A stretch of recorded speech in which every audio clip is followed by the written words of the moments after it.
11th के session में हम लोग स्टार्ट करेंगे प्रोबेबिलिटी के बेसिक्स आप लोग पहले शायद 10th क्लास में कुछ कर चुके हैं, उससे आगे हम कंटिन्यू करेंगे। थोड़ा सा रिकॉल कर लेते हैं कॉन्सेप्ट को कि व्हाट इज़ प्रोबेबिलिटी। ठीक है, प्रोबेबिलिटी मतलब क्या होता है कि किसी भी इवेंट के या किसी भी एक्सपेरिमेंट के होने के चांसेस कितने हैं उसको हम प्रोबेबिलिटी से बताते हैं कि चांसेस मतलब बेसिकली प्रोबेबिलिटीज चांसेस कि कितने चांसेस हैं किसी काम के होने के या ना होने के। ठीक है, चांसेस पे बेस्ड है। तो प्रोबेबिलिटी की डेफिनेशन देखते हैं। Probability is a concept which numerically measures the degree of uncertainty and therefore of certainty of the occurrence of an event. ठीक है,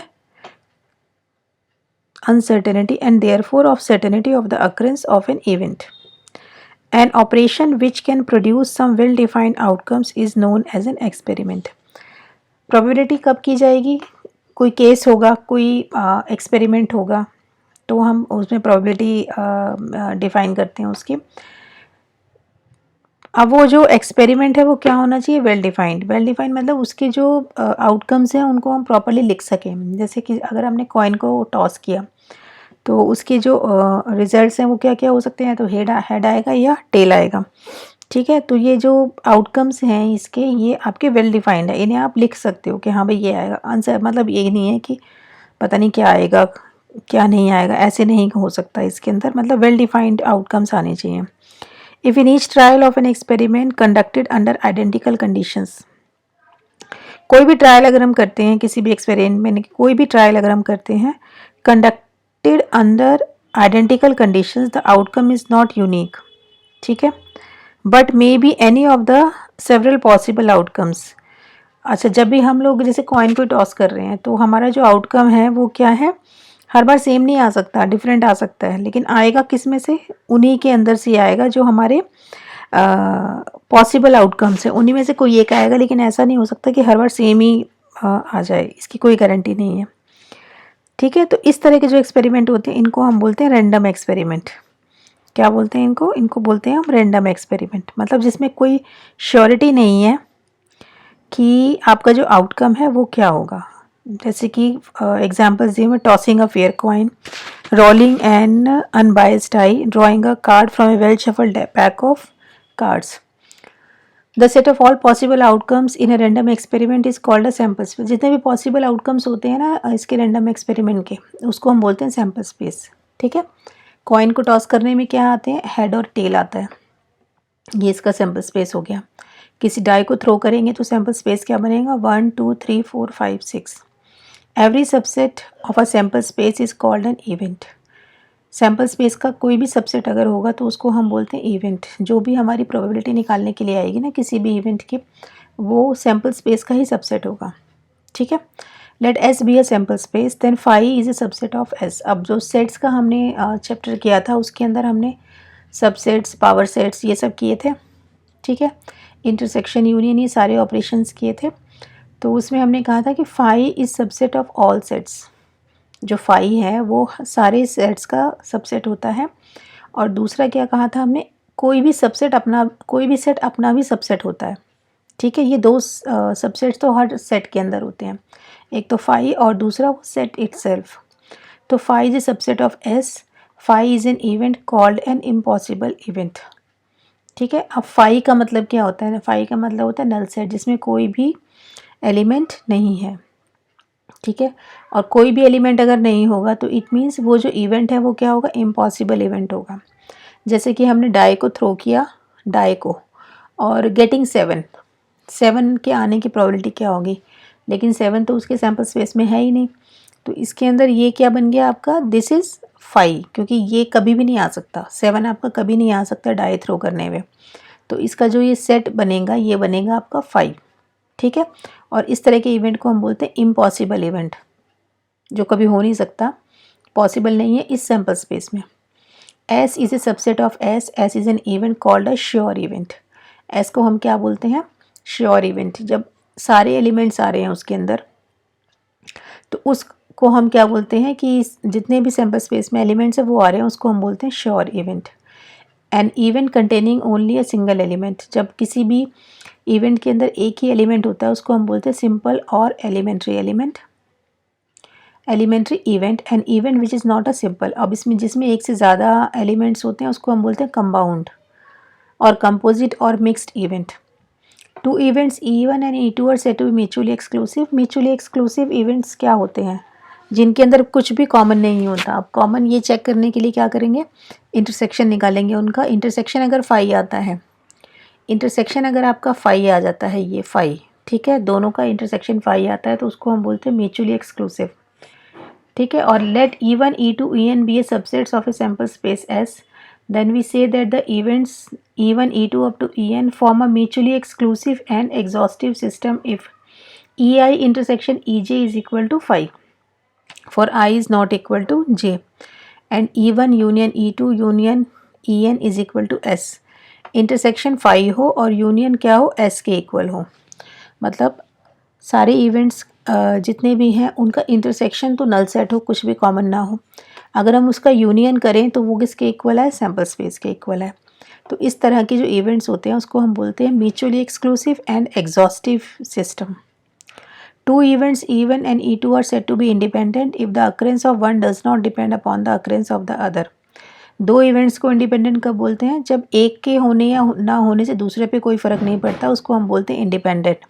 and if the two events are not independent they are known as dependent events. अगर वो independent नहीं है तो obviously वो dependent है, ठीक है।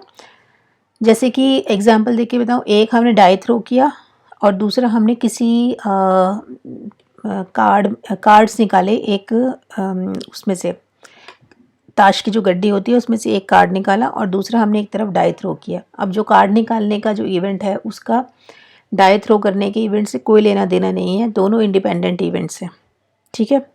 दोनों क्या हैं, इंडिपेंडेंट इवेंट्स हैं। A given number of events are said to be equally likely if none of them is expected to occur in preference of the other। equally likely क्या होते हैं कि मतलब सबके आने के चांसेस सेम है। जैसे आपने कॉइन को टॉस किया तो हेड और टेल के आने के चांसेस इक्वल हैं।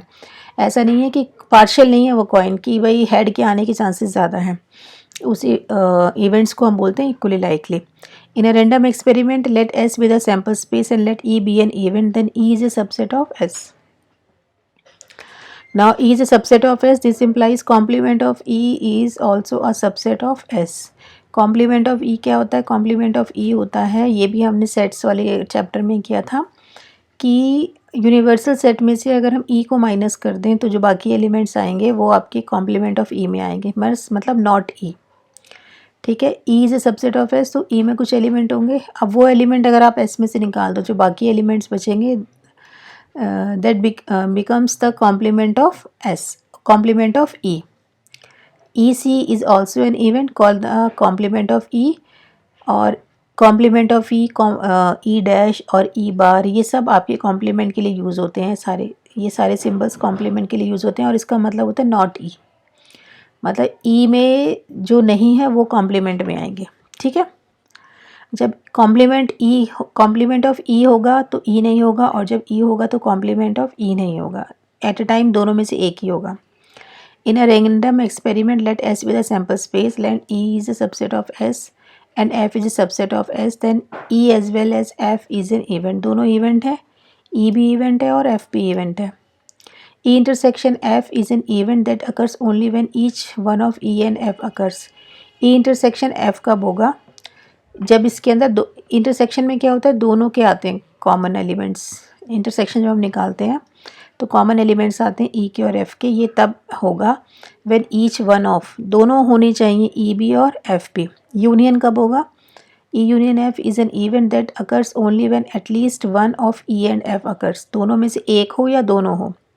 तो यूनियन के अंदर 3 केसेस आ गए, आइदर E, आइदर F और E एंड F, ये तीनों जो आते हैं केसेस प्लस करके आपका यूनियन बनता है। और E इंटरसेक्शन F में सिर्फ E एंड F जब होगा एक केस आएगा। Complement of E is an event that occurs only when E does not occur, ठीक है। प्रोबेबिलिटी हम कैसे निकालते हैं किसी की भी, late S In a random experiment, let S be the sample space and let E is a subset of S. Then E is an event. The probability of occurrence of E is defined as, ठीक है, PE is number of outcomes favorable to occurrence of E and number of all possible outcomes. Number of outcomes favorable to occurrence of E. ये ऊपर आएगा, नीचे total possible outcomes आएंगे. तो number of distinct elements in E ये हो गया NE और number of distinct elements in S ये हो गया NS. ठीक है, PE is equal to NE upon NS. A coin is tossed once, find the probability of getting a head. ठीक है, इसका सैम्पल स्पेस क्या होगा, H और T, ये इसका सैम्पल स्पेस है. ठीक है, हमसे पूछा क्या है इसने, गेटिंग अ हेड, हेड आने की प्रोबेबिलिटी क्या है, हेड आने का केस ये है. तो N ही हो गया आपका 1, NS हो गया आपका 2, तो PE is equal to NE upon NS that is equal to 1/2. 3 unbiased coins are tossed once, what is the probability of getting all heads. 3 unbiased coins को अगर हम टॉस करते हैं तो पॉसिबल आउटकम्स क्या निकलते हैं, पॉसिबल आउटकम्स ये निकलते हैं, तीनों पर हेड आ सकता है, 2 पर हेड आ सकता है. अब ये 2 पर हेड आने के 3 केसेस बनते हैं, ये वाले 2 पर टेल आ सकता है, इसके भी 3 केसेस बनते हैं और तीनों पर टेल आ सकता है. ठीक है, हमें चाहिए क्या फर्स्ट पार्ट के लिए, ऑल हेड्स. ऑल हेड्स की प्रोबेबिलिटी सिर्फ कि ये वाला केस है, H वाला. तो NE1 हो गया 1 और NS है आपका 8, तो PE1 हो गया NE1 upon NS that is equal to 1/8. 2 heads चाहिए सेकंड में, तो 2 हेड्स के कितने केसेस हैं, ये वाला केस है, ये और ये 3 केसेस हैं 2 हेड्स के. ठीक है, तो ये हो गया आपका E2 is HHT, HTH and THH. तो NE2 हो गया आपका 3. P getting 2 heads is PE2 is NE2 upon NS is 3/8. E3 is event of getting 1 head. 1 head के आने की प्रोबेबिलिटी क्या है, ये सारे केसेस 1 head के जितने भी केसेस हैं वो सब लिख देंगे. तो NE3 हो गया आपका 3, तो PE3 is NE3 upon NS is 3/8. E4 is event of getting at least 1 head. at least 1 head में क्या आएगा, अब at least 1 head में 1 head वाले केसेस आएंगे, 2 हेड वाले केसेस आएंगे और 3 हेड वाले केसेस आएंगे. सारे केसेस आएंगे इसके अंदर, 1 हेड, 2 हेड एंड 3 हेड. और ये सारे केसेस मिलके कितने बनते हैं आपके, ये सारे केसेस मिलके बनते हैं आपके 7. तो प्रोबेबिलिटी हो गई आपकी 7/8. ठीक है, event of getting at least 2 heads. अब एटलीस्ट 2 हेड्स में क्या आएगा, 2 हेड्स वाले आएंगे और मैक्सिमम जितने हेड्स हो सकते हैं वो केसेस आएंगे. तो 2 हेड्स के तीनों केसेस हो गए, मैक्सिमम कितने हो सकते हैं 3. जो मैक्सिमम तक जाना होता है एटलीस्ट में, जो दिया हुआ है उससे स्टार्ट करके जो मैक्सिमम पॉसिबिलिटी है वहाँ तक जाना होता है. अब 2 हेड्स के बाद मैक्सिमम पॉसिबिलिटी क्या होती है, 3 हेड्स की होती है. तो ये सारे केस आएंगे किसके अंदर, जब एटलीस्ट वर्ड लिखा है. एटलीस्ट का मतलब होता है कम से कम 2 हेड. तो कम से कम 2 हेड का मतलब क्या हो गया, 2 हेड वाले केसेस और ज़्यादा से ज़्यादा हेड्स कितने हो सकते हैं वो सारे केसेस आएंगे. तो NE5 इज़ 4, प्रोबेबिलिटी हो गई आपकी 4/8 is equal to 1/2. A die is tossed once, what is the probability of getting the number 4. Die को टॉस करने पे सबसे पहले तो हम सैम्पल स्पेस लिखेंगे. इसका सैम्पल स्पेस ये है आपका, तो NS इज इक्वल टू 6. अब जो जो पूछा है उसके हिसाब से इवेंट से ले लेते हैं. नंबर 4 आपका एक ही केस में बनेगा, तो NE1 इज़ 1, प्रोबेबिलिटी हो गई 1/6. NE1 नंबर, इवन नंबर्स कितने होते हैं इसके अंदर, 1 to 6 में आपके इवन नंबर होते हैं 2, 4, 6. ठीक है, तो NE2 हो गया आपका 3, प्रोबेबिलिटी हो गई 3/6, 1/2. Event of getting a number less than 5. Less than 5 का मतलब 4 तक के सारे नंबर्स आएंगे और 4 तक के नंबर्स कितने हो गए 4, तो PE3 is NE3/NS is 4/6 is equal to 2/3. E4 is event of getting a number greater than 4. Greater than 4 में क्या क्या आएगा 5 और 6. NE4 इज 2, तो PE4 हो गया NE4 upon NS 2/6 is 1/3. Event of getting the number 8. अब 8 तो है ही नहीं इसके अंदर, तो E5 हो गया आपका 0, तो NE5 इज इक्वल टू 0, तो प्रोबेबिलिटी हो गई आपकी 0/6 is 0. Event of getting a number less than 8. Less than 8 में आपके 1 से लेके 6 तक के सारे नंबर्स आएंगे और NE6 हो गया आपका 6, तो PE6 हो गया आपका NE6 upon NS that is equal to 1. ठीक है, ये है आपका. अब नेक्स्ट क्वेश्चन है पैक ऑफ कार्ड्स में से. From a well shuffled deck of 52 cards, a card is drawn at random. Find the probability of getting an ace, a heart and. तो सबसे पहले तो इसका सैम्पल स्पेस लिखो, क्या है इसका sample space, let S denote the sample space, then NS is equal to 52. ठीक है, E1 है आपका, event of drawing an ace. Aces कितने होते हैं इसके अंदर, टोटल एसीज होते हैं 4, तो NE1 हो गया आपका 4. P getting an ace is n even upon ns is 4/52 1/13.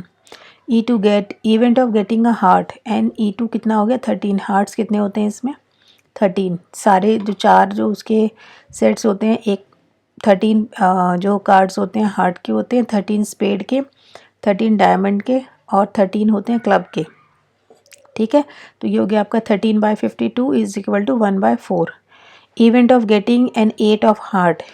Heart का 8 सिंगल ही होता है हमारा एक पत्ता ही होता है उसके अंदर तो Ne3 हो गया आपका 1.